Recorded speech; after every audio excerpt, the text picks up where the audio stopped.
నటి రోజా ఈ పేరుకి పెద్దగా పరిచయం అవసరం లేదు. చైల్డ్ ఆర్టిస్ట్‌గా ఇండస్ట్రీ లోపలికి అడుగుపెట్టి అప్పటి నుండి తన కెరియర్‌ని ఒక్కొక్క స్టెప్ దూసుకుంటూ పోయింది.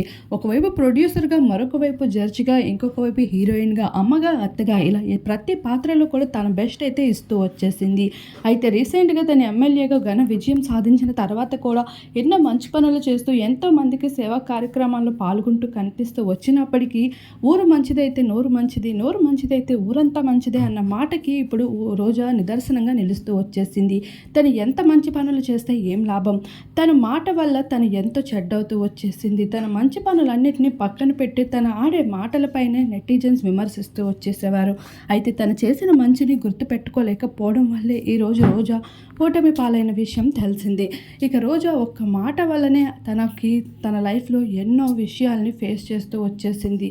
అలానే అనారోగ్య సమస్యల్ని కోరి తెచ్చుకుంది. ఇప్పుడు రోజా ఉన్న పరిస్థితిని చూసి నెటిజన్స్ కాదు, కుటుంబ సభ్యులందరూ కూడా తను త్వరగా కోలుకోవాలి అంటూ సోషల్ మీడియా వేదికగా కామెంట్స్ని అయితే వెల్లువెత్తిస్తున్నారు.